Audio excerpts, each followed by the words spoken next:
Welcome back, folks. Thanks for being here. To my subscribers, I do appreciate you. And if you didn't subscribe yet, hit the button and join the community. I'd like to start where we chat in the comments, even back and forth. I always try to answer everything I possibly can, but I'll never lie to you. If I don't know, I'll push you along, or else I'll find out the answer for you. Today, we are going to be installing the fan shroud. In the last video, or the video before, I can't remember, I showed you how to properly install the alternator into the fan shroud and shim it the right way. And I showed you the problem we ran into with having to lathe it down a little with our homemade quick trick. So, let's get done. Let's get the fan shroud on. We'll install the thermostat and the rest of the heat tins, and that's it. It's coming to that time, huh? Come on. Okay, this is about the best I'm going to be able to do for you to see what's going on, but no worries. Once I get it in place, I'm going to show you things that I was saying and what I meant by it. That should make sense. Let me get around the other side of you. Okay, this rod has a curve to it, so you got to kind of twist when you're getting it down in there. Wow, it's heavier with the alternator on.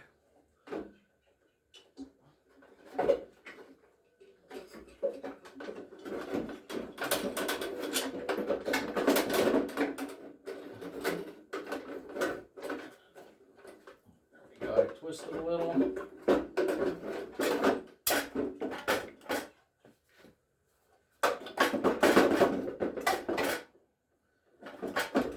Come on, what's wrong?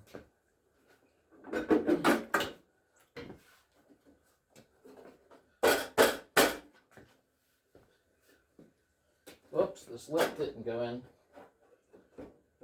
Don't worry, I'll show you in a minute what to look for. Won't leave you hanging in the air. Okay, when you're putting it on, you have to get this down inside of here. The fan shroud will slip behind your cooling tin because there's your bolt you'll end up putting it in, the bolt hole. And you cannot have your crossbar linkage already installed. It won't fit down over. I'll show you, no worries. Okay, this is all down on. Make sure it's not hanging up. It needs to slip down inside of here.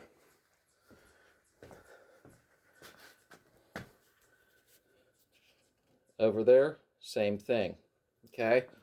So, what I was talking about underneath the motor, after I get it bolted in place, I'll show you why you got to kind of twist a little to get it down in. Take your alternator strap before you start bolting everything down. Make sure you didn't get it stuck like me. I got the bolt stuck underneath.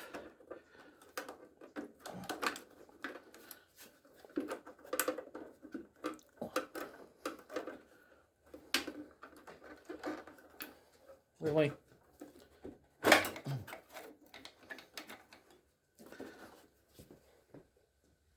Your alternator strap. It's going to fit right underneath. I might have to loosen this up a little bit.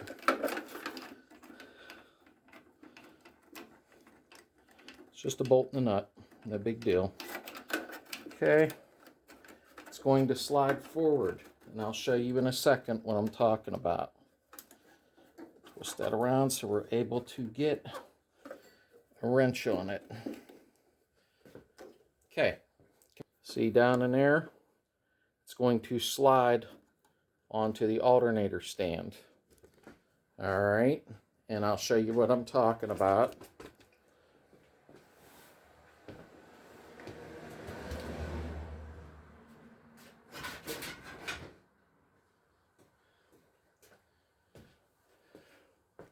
Here's an extra one I have here, okay? It's going to slide underneath here. That's where your alternator strap goes, okay? Just for reference, generator goes on the same way. There's nothing different that way. All right, so the strap's on. I'm not going to tighten that right now. I know it's in place, and then you'll get down there, 13mm wrench and a ratchet, and boom. Okay, let's go around to the side.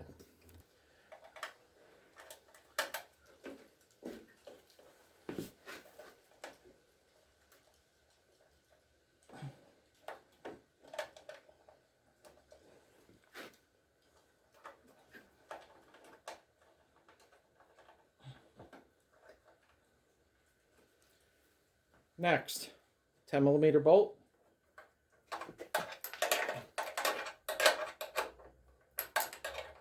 Could have swore I took it off with a ratchet. Maybe I didn't. Who knows? Come on, get on her.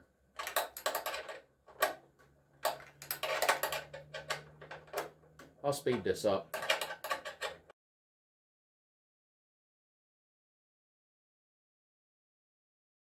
The other side. Wow. Really?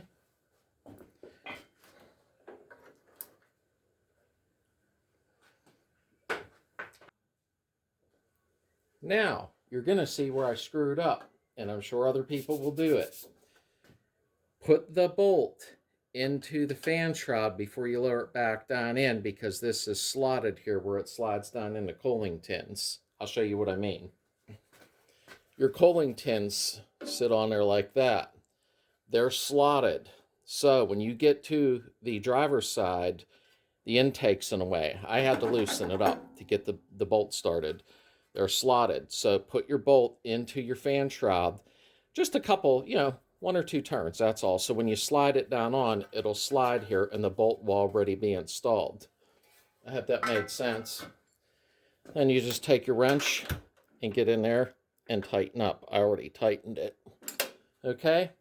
Now I have the pleasure of tightening the intake on this side. Just wanted to show you.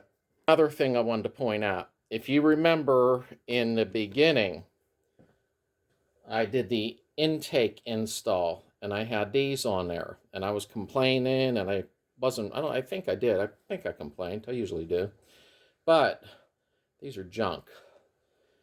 Very crappy, generic, even the clamps were. So I, of course, contacted Wolfsburg West for the high quality ones, and I took my stock clamps, the ones that fit properly in between here, wire wheeled them and cleaned them up, and they're nice strong German clamps, and you can get the new good quality ones from Wolfsburg West. I think I bought these from like CIP1, pretty sure, or J-Bugs, but I should have went to Wolfsburg West, and I did, and I'm very happy because these are high quality, they won't leak on you, and they're strong, and they don't flex and give when you're putting them on. So let's get this button back up here. If you got stupid like me, put this back together. Make sure you use your wavy washer. Remember, we're going to make mistakes. We're human. It happens. And usually it's me rushing. I make sure the work's done right. Sometimes I get confident and move along too quick. I'll show you where this nut is back in here, but I already showed you in the install video. Whoops, wrong washer. I'll show you as soon as I get it on and in place. It's a little bit of a pain.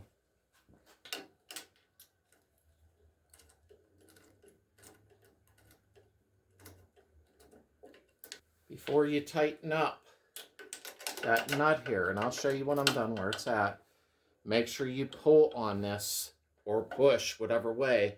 Make sure this flange is level. So let's do that. You want the carburetor sitting level.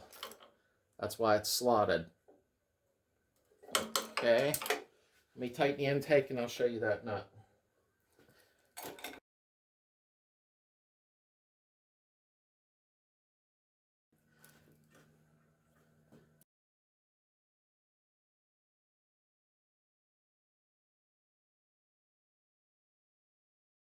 Okay, those are tight. That is the good Wolfsburg West ones. The other ones that I was using, the crappy ones, when I was tightening the clamp, they were pulling off of it like they were too soft and flimsy. All right. So you got your bracket back here. That's for your flaps. Get it down underneath there.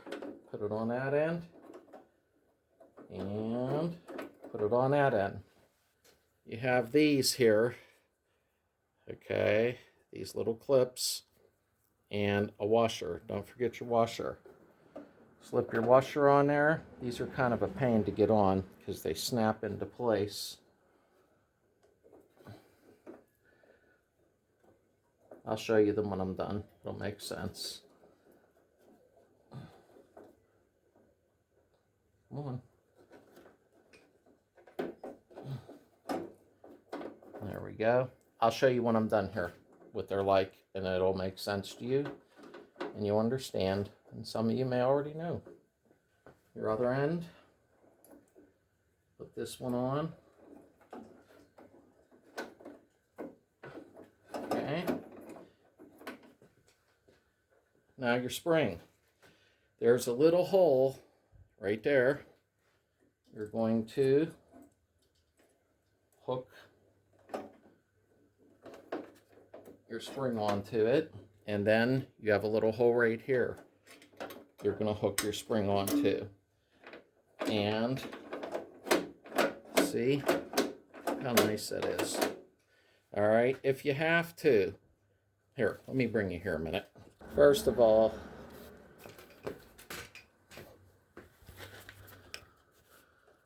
there's what the clips look like, okay? Let me get my hand behind her so it focuses. You're just snapping them onto there, is what you're doing, right onto the bar, and then make sure they spin. It's trying to focus on the oil cooler. And make sure they spin, okay? Now, when you do your spring, always make sure, let me get you in here.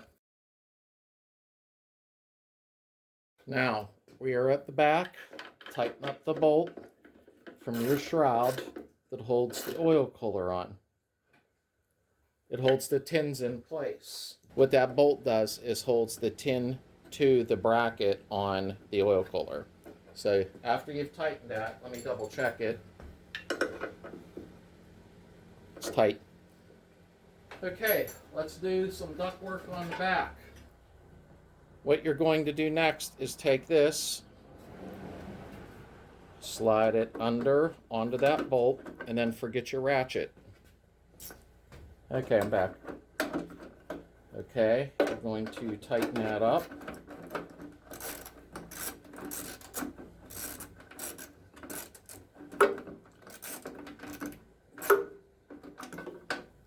Make sure it's kind of level. You can always take it back apart and adjust it. It's real easy to do.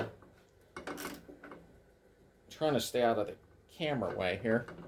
Okay, next, you're going to take this piece of ductwork. It directs the air from the fan through the oil cooler and down a chute and out the bottom of the engine. Okay, there's a bolt hole right there.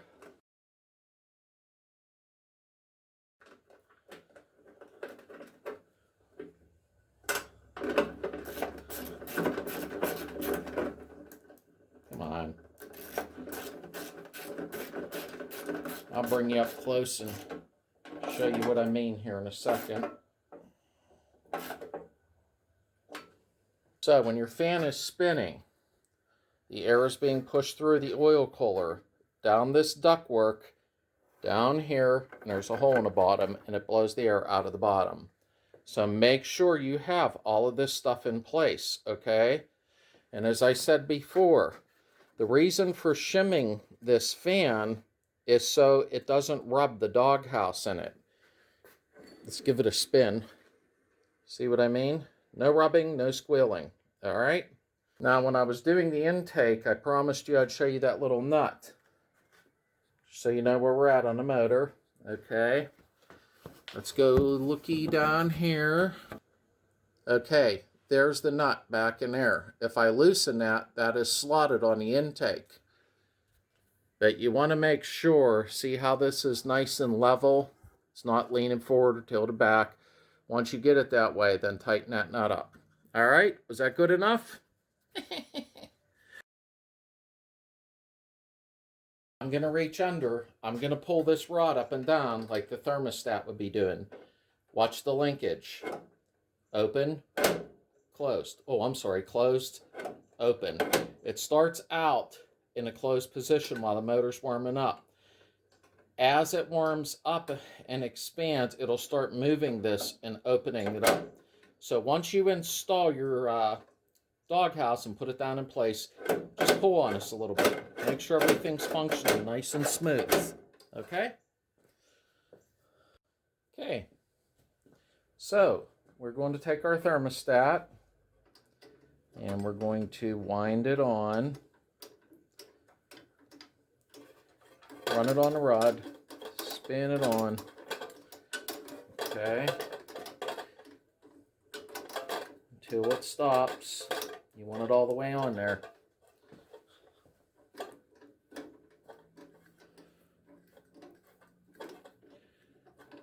Okay, I mean, don't crank it, just snug it up till it stops, okay? I left my bracket on, but all it is, it's just a 13 millimeter nut on here, okay? Guess what? I gotta take it off anyhow, didn't matter.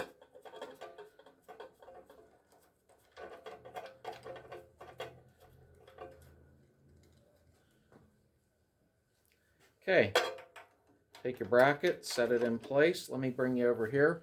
Once you put your bracket in place, turn your thermostat counterclockwise just until it lines up inside this hole.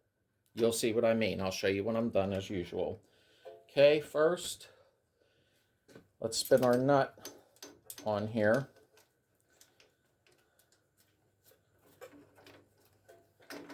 Just a couple turns, that's all. We're going to take this and bring it in until it seats inside. Okay, you want to peek? Till it seats inside of here, because it is egg-shaped, so to speak.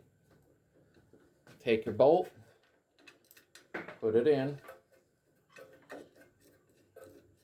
Now if it's going to pull, there's tension on it.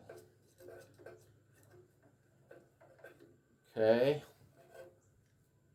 Ratchet. Just snug it lightly for right now, and then get on this one and tighten it up to the bracket right there. Okay,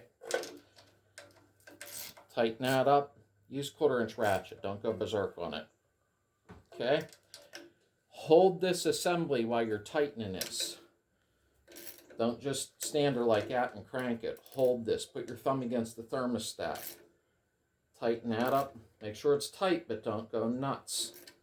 All right. And that's what it should look like. Okay. So, let me take you up close. Okay. Here's the rod. Now it should be in a collapsed position.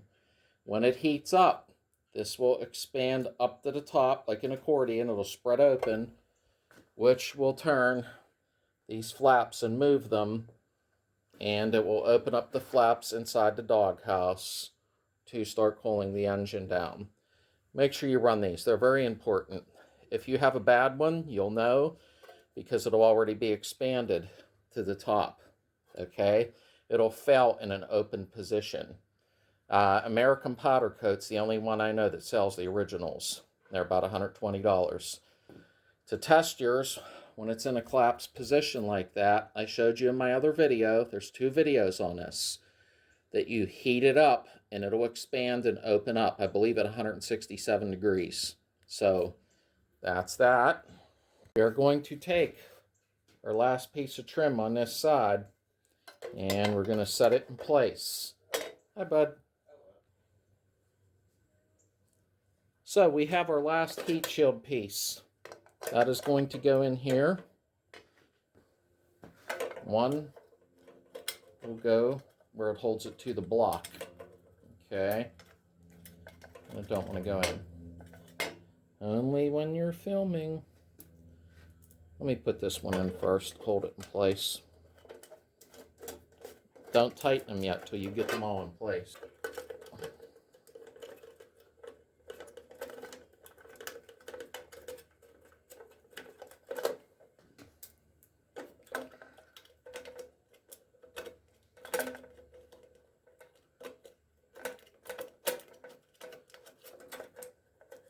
Okay,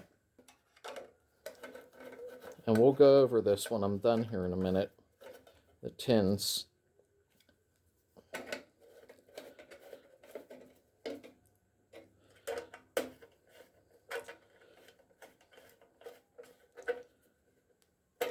I didn't tighten them all the way yet. because once the heater boxes are on, it has tabs that come over. Let me show you. I still got to redo my heater boxes, but they go on like that. Like there's cobwebs and everything. Peace. When they go on, see that right there? That's where they go to. So that's why I didn't tighten them completely yet. Personally, I'd rather not run heater boxes. They're extremely heavy. But I could run J-tubes and weld little tabs onto there to go in there. Put some covers here so the air flows through. But I'm going to have heat in this one. So it's okay. Okay, so we got the fan shroud mounted, the alternator installed. I'll show you how to shim it. We put the thermostat on. All of the tins are on. Watch my video on installing all the tins. Okay? And watch my videos on how to check the thermostat. I'll put some of them in the description down below. How about that? So that you can go ahead and quickly reference them from this video on testing your thermostat, installing all the tins properly, things of that nature. But I'm getting there. Slow but sure, but I'm getting there because I've got other stuff to do, like life, you know. So that's it. She's coming together. Okay, we got a lot accomplished today. If you have any questions, leave them in the comments section. I get to them as quick as I can, usually within 6 to 24 hours. I don't know where I came up with that 6 at. Everything is catching up and coming together now, so technically we'll move on to the next adventure. I got to put the rod in the fuel pump and get the heater boxes on, put the exhaust on. I am going to do a video on, I already shimmed for the crankshaft clearance. I got it at 3.5 thousandths. I'm going to show you how to put the new rear main seal in and lubricate your shims before you do that. That's very, very important. And we'll torque the flywheel together, and we're going to put it on the floor, and we're going to start it up. Hope it runs okay. Thanks for being here.